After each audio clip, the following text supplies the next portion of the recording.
दुसरी एक केस माझ्याकडे आलेली, आई घेऊन आलेली.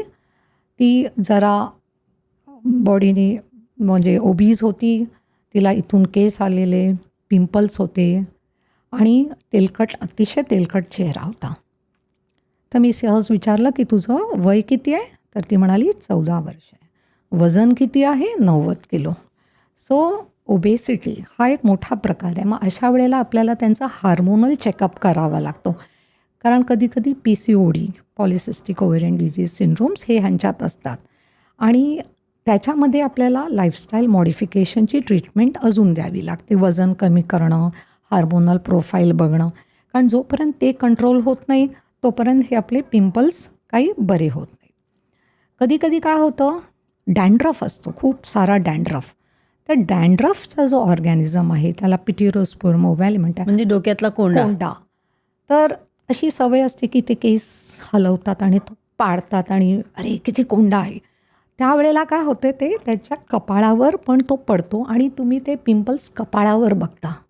छोटे छोटे दाणे, म्हणजे दे आर नॉट मोठे फोडी पण छोटे छोटे, अगदी छोटे रव्यासारखे. पण तो चेहरा स्मूथ नसतो, रफ असतो. तर अशा वेळेला ॲक्नेच्या ट्रीटमेंटबरोबर आपल्याला त्यांचा डॅन्ड्रफ कंट्रोल करणं पण अतिशय महत्त्वाचं असते. आता आपण म्हणू चेहऱ्यावरच कसे आपले ॲक्ने दिसतात, पण सिव्हिअर ॲक्ने आपल्याला अप्पर बॅक म्हणजे पाठीचा वरचा भाग, छातीवर, हाताच्या डोक्यात पण असतात का गं? डोक्यात एखाद दुसरा असतो, पण जास्त करून त्याच्यात डॅन्ड्रफ असतो. पण डोक्यावर पिंपल्स असे फारसे येत नाहीत. त्याचं रिझन असं आहे की जे तेल बनते ना ते कुठून बाहेर येते, आपल्या केसाचा जो विक असतो ना त्याच्यातून. तर आपल्या डोक्यावर केस जाड असतात, तर त्यांना पॅसेज मिळतो बाहेर जायला. तेलकट होतं डोकं आणि म्हणून डॅन्ड्रफ. चेहऱ्यावर आपले नाजूक केस असतात आणि म्हणून तो ब्लॉक होतो. म्हणून तुमच्या चेहऱ्यावर ॲक्ने जास्त दिसतात, पण बाकीच्या ठिकाणी जरा जिकडे केस जाडे असतात तिकडे फारसे दिसत नाहीत, केस कमी असतात तिकडे जास्त दिसतात. तर मग ही जी आपण ट्रीटमेंट ॲक्नेची का करतो, नॉर्मली म्हणतो आपण हे फिजिओलॉजिकल आहे, या वयात वाढतं. आणि मला एक सांग की ह्याच वयात वाढतं की पुढे 50मध्ये गेल्यावर सुद्धा येतात ते? तर हे आहे ॲडोलेसंट ॲक्ने, जे एक 20-22 वर्षापर्यंत राहतात आणि ते मग सेल्फ लिमिटिंग असतात. हार्मोनल बॅलन्स जो काय होतो तो नीट होतो. ॲडल्ट ॲक्ने आपण जेव्हा म्हणतो, म्हणजे वयाच्या 35व्या वर्षी जेव्हा तुम्ही पिंपल्स बघता, तेव्हा ह्याच्यासाठी आपल्याला इन्व्हेस्टिगेशन्स करावे लागतात, कारण हे नॉर्मल नाही आहे त्यावेळेला. तर मग आपल्याला त्यावेळेला त्यांना बरंच विचारावं लागतं की बाबा तुम्ही काय काय चेहऱ्याला लावता. एक म्हणजे बाहेरून लावलेल्या गोष्टी, ऑइल बेस्ड मेकअप जो तुम्ही रात्री धुवून नाही काढत. तर अशा वेळेला काय होतं, मेकअप केला तर काय वाईट नाही, पण रात्रीचा मेकअप किंवा झालं काम की तो स्वच्छ पाण्याने धुतला पाहिजे.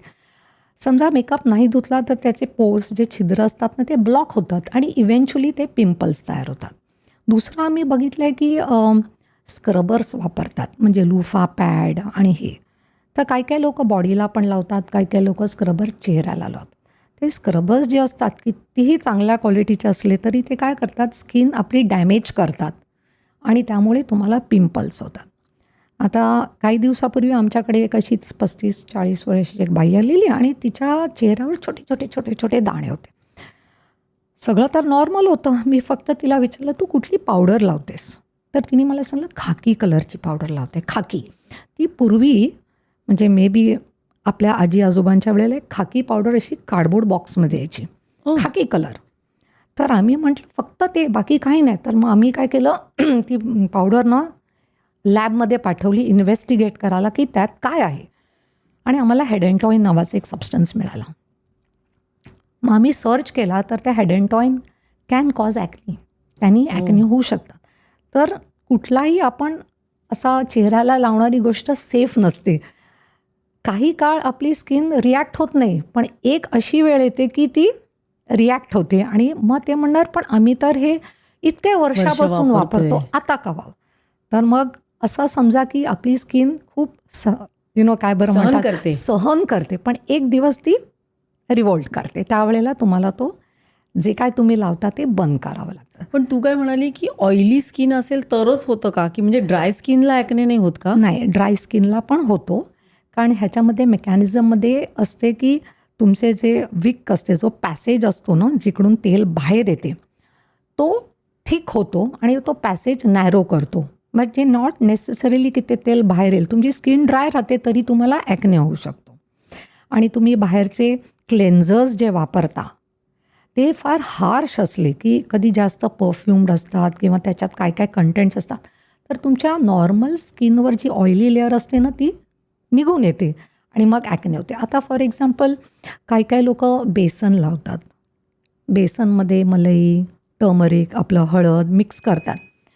तर ते कसं आहे की ऐकायला बरं वाटते, पण बेसन म्हटलं की तुम्ही ऑइली स्किनवर लावलं की बेसन काय करतो, तुमचं तेल ॲब्झॉर्ब करतो आणि तुमची स्किन अजून ड्राय करतो.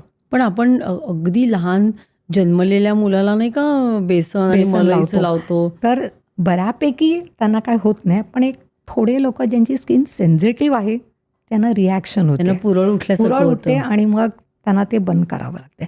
प्लस त्याच्याबरोबर ते तेलाचा मसाज करतात, तर त्यांनाही तो त्रास होतो. तर हे जे प्रकार आपण चेहऱ्याला लावतो एक्स्ट्रा, तर that could be the cause. पण नॉर्मली लोकांना वाटतं आम्ही तर हे इतके वर्ष वापरतो, ह्यानी तर होणारच नाही, पण तसं नाही आहे. तर अजून एक गोष्ट असते की कधी आपण ॲडल्टमध्ये असे पिंपल्स पाहिले, हार्मोन्स नॉर्मल आहेत, काही लावत नाही, मग कशामुळे आले? नॉर्मली पेशंट्सना पटकन सांगत नाही. मग आपल्याला त्यांनाच विचार, तुम्ही काही गोळ्या घेता का? सुरुवातीला नाही, मग थोड्या वेळाने हो. मग त्यांना कळते, म्हणजे कुठल्याही गोळ्या, समजा तुमच्या TBवर गोळ्या असतील, कुठल्या फिटवर गोळ्या असतील, अजून काही आजार, तर त्या गोळ्यामुळे पण ॲक्ने येतात. आणि अशा वेळेला मग त्यांनी नाही सांगितलं तरी आम्हाला समजते हे ॲक्नी फॉर्म इरप्शन्स असतात. ॲक्ने वेगळे, ॲक्नी फॉर्म इरप्शन्स वेगळे. ॲक्नी फॉर्म इरप्शनमध्ये तुम्हाला एकच प्रकारचं लिजन दिसते, लाईक ब्लॅक हेड, कोमेडॉन्स किंवा पॅप्युल. पण ह्या रेग्युलर ॲक्नेमध्ये सगळे दिसतात, 4 प्रकारचे, आणि ते टिपिकली फोरहेड इथे येतात. ॲडल्टमध्ये नॉर्मली ह्या एरियात येतात, ॲडोलेसंटमध्ये इथे. स्ट्रेस आणि एन्झायटीमुळे पण येतात का भरपूर गं? भरपूर. परीक्षा जशी जवळ येते 10वी 12वी, बऱ्याच समस्या येतात, केस गळतात, पिंपल्स येतात, खास चालू होते, बऱ्याच स्किन कंडिशन सायकोसोमॅटिक आहेत. तर stress is the main cause of exacerbation. म्हणजे ॲक्ने वाढण्याचं कारण हा स्ट्रेस आहे आणि तो सगळ्यांना समजतो. मग त्यांना जरा काउन्सिलिंग केलं, स्ट्रेस कमी केलं की औषधं न देऊन पण ते पिंपल्स बरे होतात. म्हणजे एकदा त्यांना समजलं की बाबा स्ट्रेस नाही पाहिजे, ते पिंपल्स बरे होतात. तर ही अशी अनेक कारणं आहेत आपल्या पिंपल्स होण्यासाठी आणि त्यांचं ट्रीटमेंट आपण कशी करतो. तर जेव्हा पिंपल्स होतात तेव्हा डॉक्टरना का दाखवायचं? कारण आपल्याला ट्रीटमेंट घेतली तर आपले बरे झालेले पिंपल्स डाग सोडत नाहीत आणि खड्डे करत नाहीत.